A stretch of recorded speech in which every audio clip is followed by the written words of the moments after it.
اعوذ باللہ السمیع العلیم من الشیطان اللعین الرجیم بسم اللہ الرحمن الرحیم الحمد للہ رب العالمین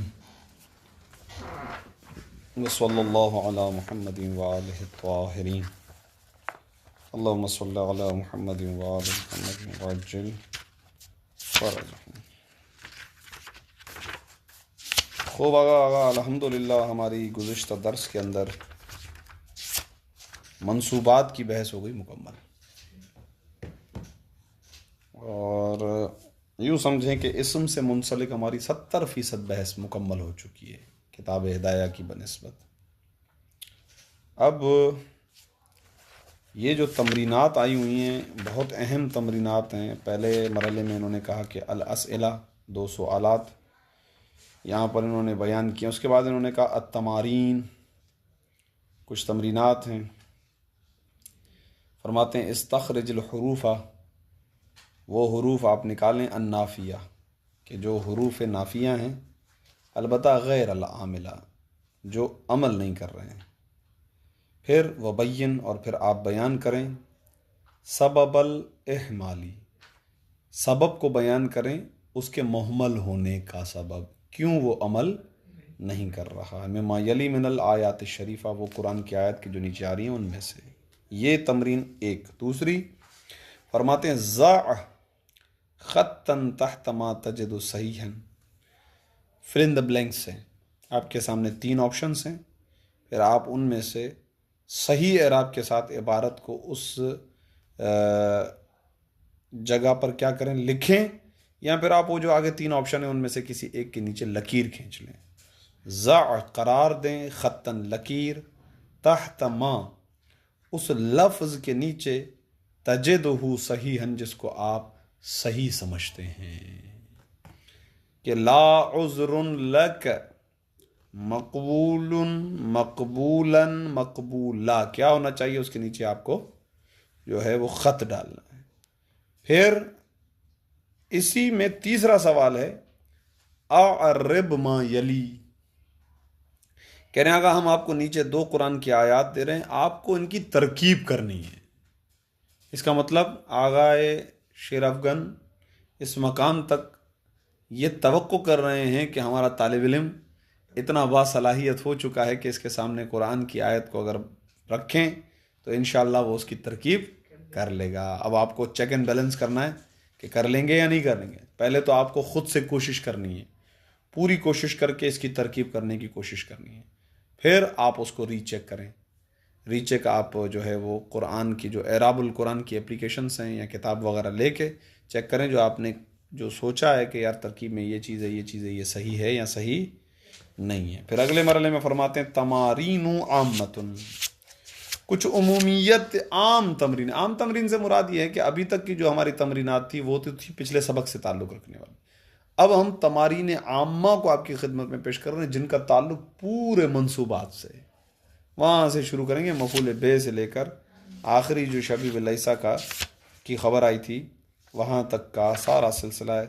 تو اس سلسلے میں کہتے ہیں استخرج، آپ نکالو المنصوباتی، منصوبات کو نکالو، من الجملی، ان جملوں سے التالیہ جو نیچے آ رہے ہیں، وَأَعْرِبْهَا، ایک تو یہ کہ آپ پہلے نکالو کہ منصوب ہیں کیوں، پھر اعربھا کا مطلب یہ ہے کہ آپ یہ بتلاؤ کہ وہ منصوب ہے کیوں، مفعول بے ہے، مفعول فی ہے، مفعول معہ ہے، حال ہے، تمیز ہے، مستثنیٰ ہے، کیا ہے، یہ آپ کو کام کرنا پڑے گا، تب جا کے آپ کو پتہ چلے گا کہ ہاں اب صحیح ہے، پتہ چلا کہ منصوبات کی بحث کسی حد تک واضح ہے۔ یہ ہو گئی ایک بات۔ اب ہم آتے ہیں اگلے صفحے پر، اور وہ ہے باب الاسم المقصد الثالث فی المجرورات وَهِيَ قِسْمٌ وَاحِدٌ وَهُوَ الْمُضَافُ إِلَيْهِ فقط۔ کہہ رہے ہیں اگر اسم کے باب میں پہلا مقدمہ اور پہلا مقصد تھا مرفوعات کے بارے میں، دوسرا منصوبات کے بارے میں، اور اب جو تیسرا مقصد آ رہا ہے وہ ہے فی المجرورات، ان اسما کے بارے میں کہ جو اسما مجرورات ہیں، کہ جو حالت جری میں ہیں، وہیا، اور یہ مجرورات قسم واحد، وہ ایک ہی قسم ہے۔ نہایت ہی غور طلب ہے، یہ لطیف نکتہ ہے۔ کہہ رہے ہیں کہ مجرورات ایک ہی ہیں، یہ کہہ رہے ہیں ایک ہی ہے مجرور، جبکہ کتابوں کے اندر اور تطبیق کے مراحل میں ہم اپنے طلاب کو یہ سکھلاتے ہیں کہ مجرورات دو ہیں۔ ایک وہ مجرور ہوتا ہے کہ جس کو حرف جر آ کے کسرہ دیتا ہے، جس پر حرف جر داخل ہو جائے وہ مجرور۔ دوسرا مضاف الیہ، مضاف الیہ بھی مجرور ہوتا ہے۔ تو یہ ایک سوال یہاں سے ذہن کے اندر آ جائے گا کہ میرے بھائی یہ آپ نے کیا کہہ دیا، ہم تو ابھی تک یہی سمجھ رہے تھے کہ مجرورات دو ہیں، آپ نے کہہ دیا وَهِيَ قِسْمٌ وَاحِدٌ، اور وہ بھی آپ نے نام بھی لکھ دیا ہے کہ وہ قسم واحد فقط مضاف الیہ ہے۔ تو پھر وہ جس پہ حرف جر داخل ہوتا ہے وہ تو نکل گیا۔ تو کہتے ہیں کہ بھائی گھبرائیں نہیں، ہم نے یہاں پر یہ جو لفظ استعمال کیا ہے المضاف الیہ، یہ یہاں پر اس کے اندر عمومیت ہے، یہ اس مضاف الیہ کو بھی شامل ہے کہ جس کے لیے شروع میں مضاف آتا ہے، اور یہ اس مجرور کو بھی شامل ہے جس پہ حرف جر داخل ہوتا ہے۔ یہ کیسے؟ آپ کی بات آپ نے کہہ دی، ہم نے مان لی، لیکن ہمیں سمجھائیں کیسے؟ کہہ رہے ہیں آگا دیکھیں، مضاف الیہ کا ترجمہ کیا ہے؟ مضاف الیہ کا ترجمہ ہے کہ جس کی طرف نسبت دی جائے، مثلا غلام و زیدن۔ اب غلام و زیدن میں اس زید کو جو ہم اصطلاحی طور پر ترکیب کی زبان میں مضاف الیہ کہتے ہیں، اس لیے کیونکہ اس زید کی طرف ہم نسبت دیتے ہیں کس کی؟ غلام کی۔ ہم کہتے ہیں غلام ہے مضاف، مضاف یعنی کیا مطلب؟ آگا جان ہم نے اس کی اضافت کی ہے، اور زید ہے مضاف الیہ، اس کی طرف ہم نے اس کی نسبت دی ہے۔ کہہ رہے ہیں کہ جس طرح یہاں پر مضاف اور مضاف الیہ کا معنی صدق آ رہا ہے، وہ جو مجرور ہے نا حرف جر والا، وہاں پر بھی صدق آتا ہے۔ وہ کیسے؟ کہہ رہے ہیں عرض کر دیتے ہیں آپ کی خدمت میں، مررتو بہی، مررتو بہی میں، یا فرض کریں ہم یہ بھی صحیح ہے، مررتو بہی بھی صحیح ہے، ذہبتو بزیدن بھی صحیح ہے۔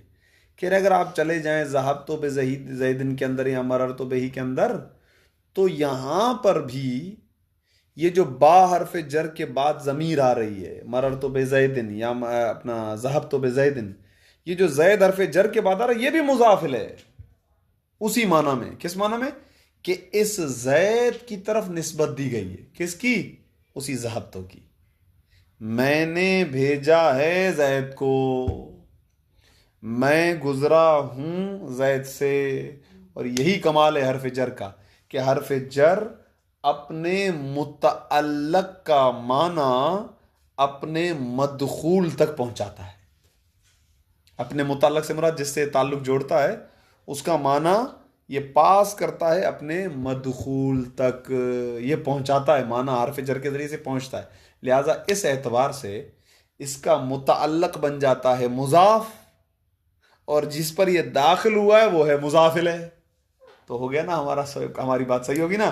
ہم نے کہہ دیا کہ مجرور ایک ہی اور وہ ہے مضاف الیہ، اور مضاف الیہ وہ چیز ہوتی ہے جس کی طرف نسبت دی جاتی ہے، تو اس کے اندر وہ بھی شامل ہوگا جس کی طرف اسم اضافہ ہوتا ہے، وہ بھی شامل ہوگا جس پہ حرف جر داخل ہوتا ہے۔ یہ بات انشاءاللہ امید ہے کہ واضح ہوگی، اور یہی بات آغا نے بالکل شروع میں مقدمے کے اندر سبق کے آغاز میں ہی بتلا دی ہے۔ تو ہم ڈائریکٹ آتے ہیں اس عبارت کی طرف، خلاصہ مکمل ہو گیا۔ بسم اللہ الرحمن الرحیم۔ الدرس السابع والعشرون، 27واں سبق، المضاف الیہ۔ 27واں سبق ہے مجرورات میں سے مضاف الیہ کے بارے میں۔ اب یہاں پر ہم اس کا لفظی ترجمہ کریں گے، اصطلاحی نہیں، ہم کہیں گے وہ اسم کے جس کی طرف اضافہ کیا گیا ہے۔ ٹھیک ہے؟ تو اس کے اندر دونوں چیزیں شامل ہو جائیں گی، مضاف الیہ بھی اور مجرور بے حرف جر بھی۔ سامنے بریکٹ میں لکھا ہوا ایک، کہہ رہے ہیں آگا اس پہ کافی بحث ہے ہماری، ہم اگلے صفحے پر جائیں گے، لیکن اتفاق یہ ہے کہ وہ جو اگلا صفحہ ہے وہ ہم پہلے پڑھ چکے ہیں۔ صحیح ہے گا؟ تو ہمارا ٹائم بچے گا۔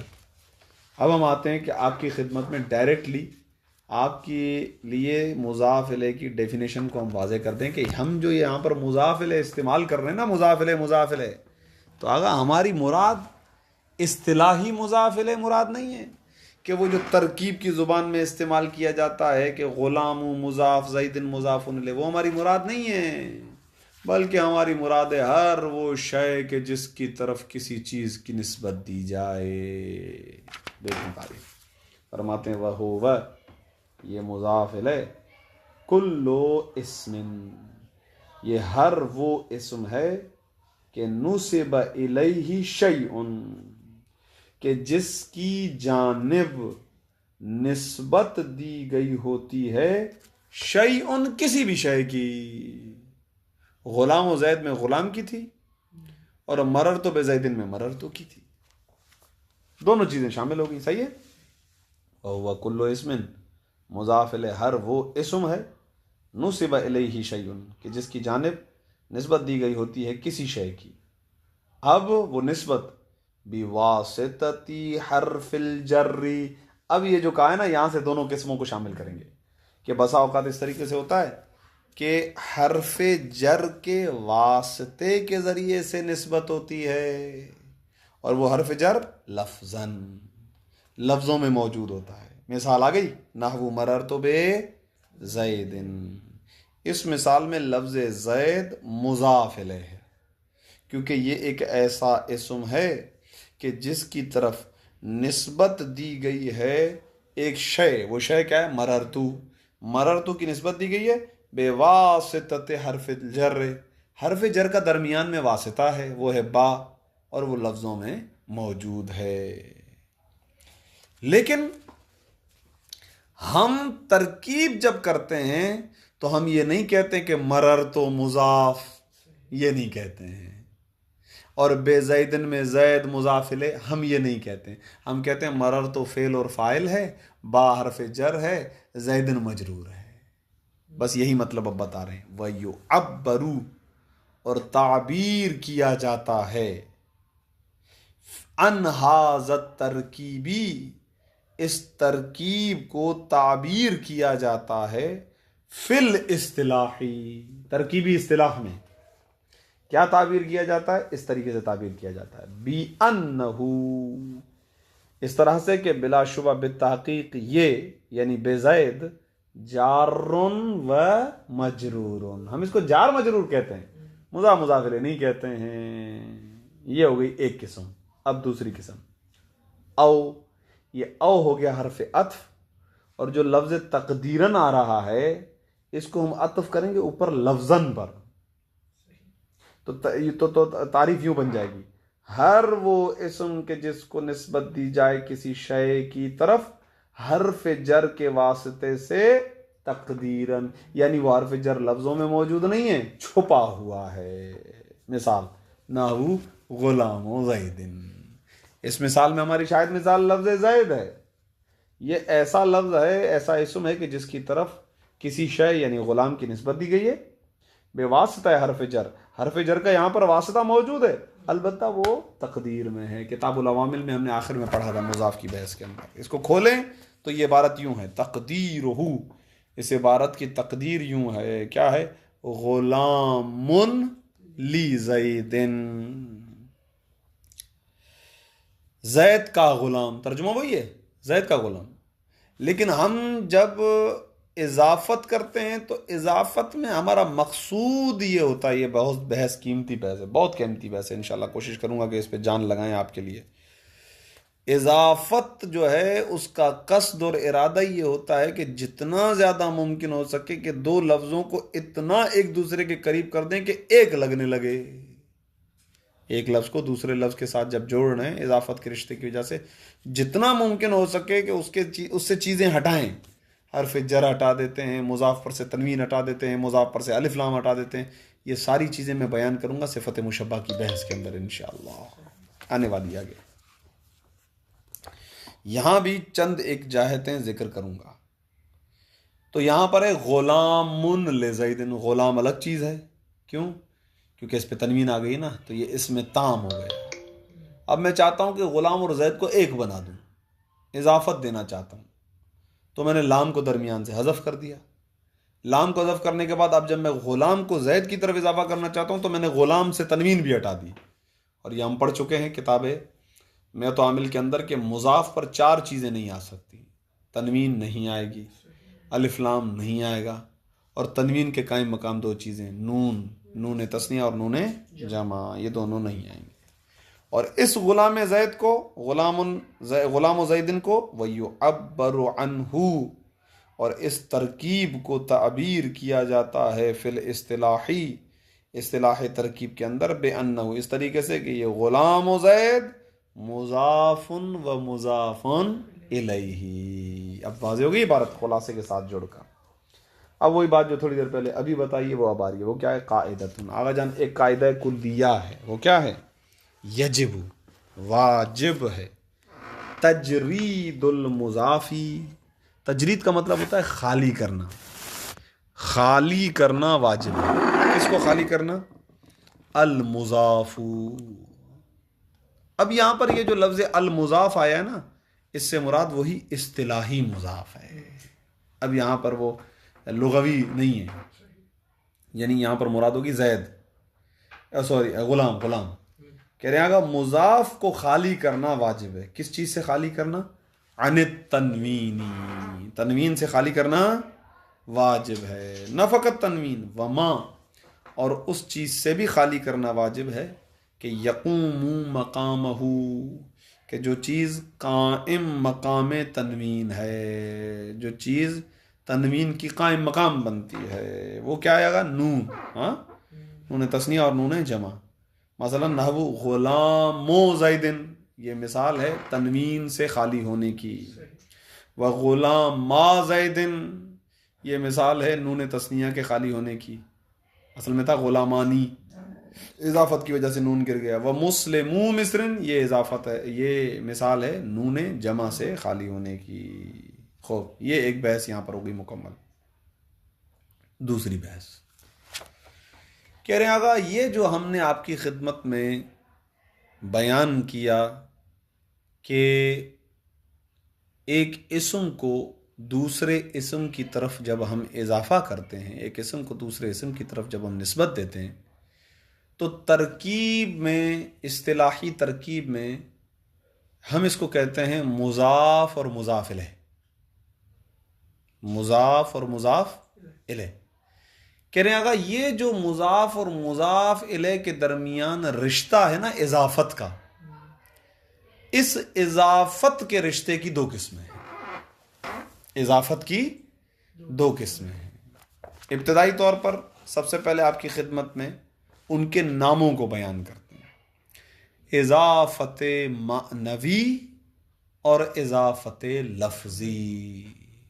اضافت معنوی اور اضافت لفظی. اچھا، سمجھانے کے لیے یوں ہونا چاہیے تھا، پہلے کہنا چاہیے اضافت لفظی، پھر کہنا چاہیے اضافت معنوی. کیوں؟ اس کی وجہ یہ ہے کہ یہ دونوں ایسی اضافتیں ہیں کہ جن میں سے ایک کو اگر آپ سمجھ لیں تو دوسرا خود بخود سمجھ میں آ جاتا ہے اس طریقے سے. اور وہ یہ ہے کہ آسان ہے اضافت لفظی، مطلب اضافت لفظی کے ذریعے سے سمجھنا اضافت معنوی کو آسان ہے.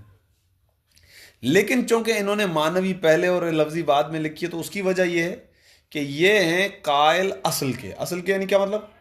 جب ان سے پوچھا جائے تو جناب اضافت میں اصل کون سی اضافت ہے، معنوی یا لفظی؟ تو کہتے ہیں معنوی، اوریجنل اضافت ہے، بالکل محضہ، پیور اوریجنل اضافت ہے معنوی.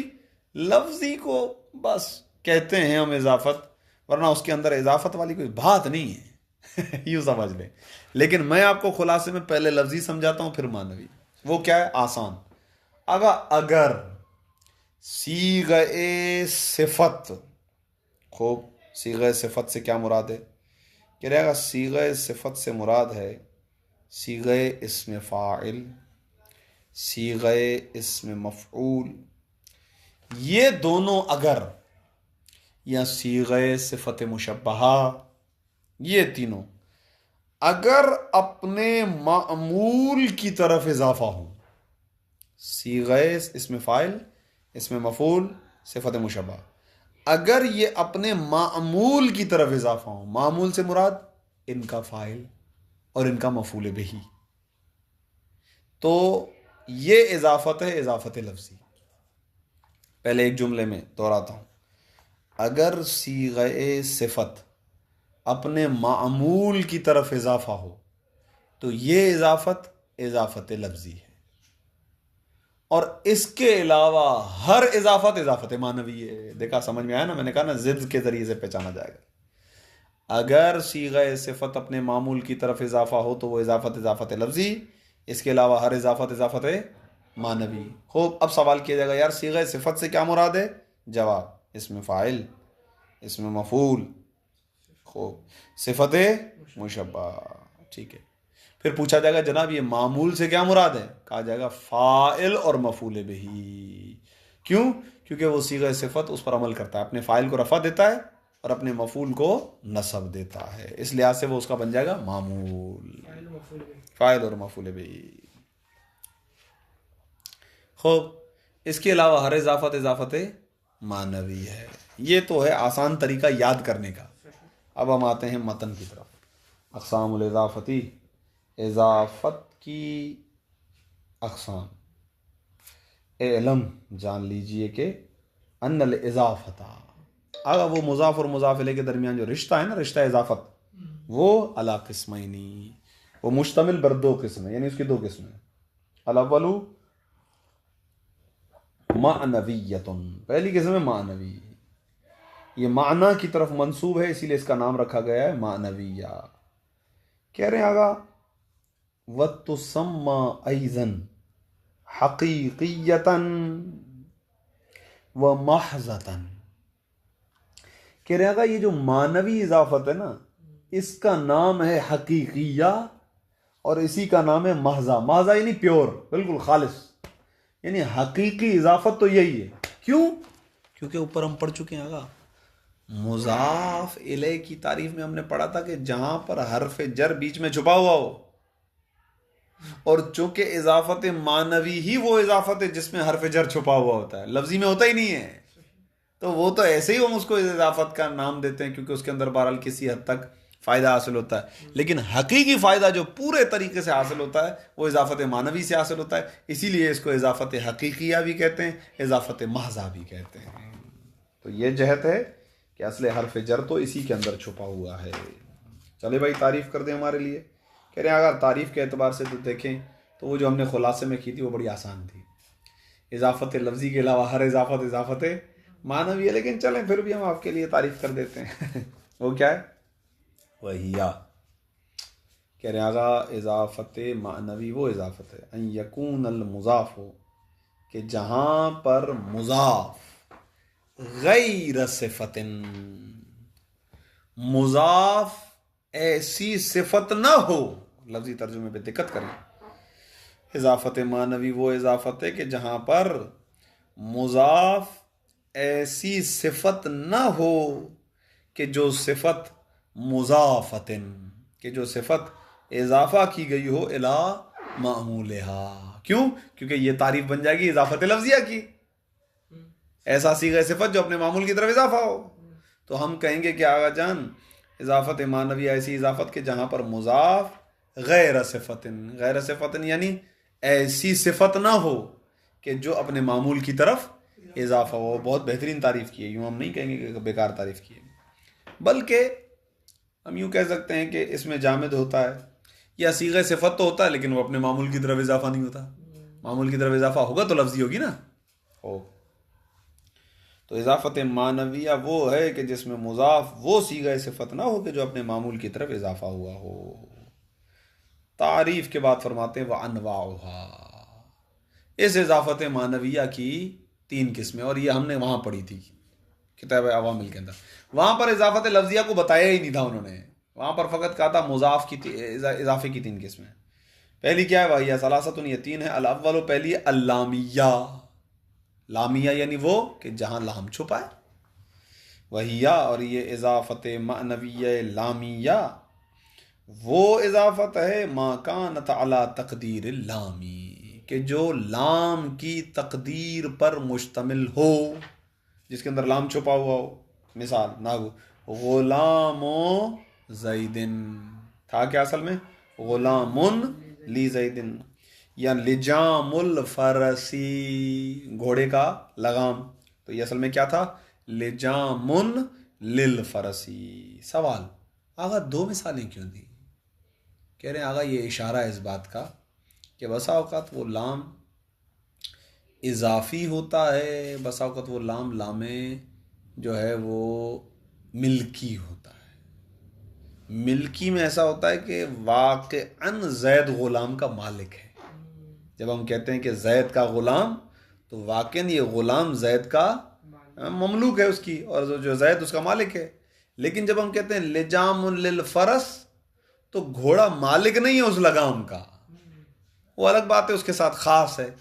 اور آپ نے پڑھا تھا کہ لام کے 2 معنی اختصاص, اختصاص کے اندر ایک تھا ملکی ایک اضافی, تو یہاں پر یہ اضافی ہے. یعنی اس لگام کو گھوڑے سے نسبت تو ہے لیکن یہ گھوڑا اس لگام کا مالک تو نہیں ہے نا. مالک تو وہی ہے جو گھوڑے کا مالک ہے, وہی لگام کا مالک ہے. با دوسری قسم البیانیۃ, دوسری قسم ہے بیانیہ. یہ کیا ہے؟ کہہ رہے ہیں وحیہ, اور یہ اضافت معنویہ بیانیہ وہی اعلیٰ تقدیر من. آگا یہ من کی تقدیر پر مشتمل ہوتی ہے, یعنی درمیان میں من چھپا ہوا ہوتا ہے. ناو مثلا خاتم فضت, اصل میں کیا ہے خاتم من فضت, من اس کو بیان کر رہا ہے, یعنی من جنس فضہ, یہ انگوٹھی ہے فضہ کی جنس سے, چاندی کی جنس سے. جیم الظرفیۃ, جہاں فی چھپاؤ. کہہ رہے ہیں کہ یہ اضافت معنویہ ظرفیہ وہی ہے, یہ وہ اضافت ہے علی تقدیر فی کہ جو فی کی تقدیر پر مشتمل ہوتی ہے. نحو صلاۃ اللیل, رات کی نماز. رات کی نماز سے مراد وہ نماز جو رات میں پڑھی جاتی ہے, تو اصل میں تھا صلاۃ فی اللیل. وماء الکوزی, کوزے کا پانی, برتن کا پانی, یہ اصل میں تھا وماء فی الکوزی. 2 مثالیں کیوں دیں؟ کیونکہ آپ جانتے ہیں کہ ظرف کی 2 قسمیں, ظرف زمانی اور ظرف مکانی. ہاں, تو یہ لیل ظرف زمانی کی مثال ہے اور کوزہ ظرف مکانی کی مثال ہے. یہاں پر آگے روکتے ہیں آج کے درس کو.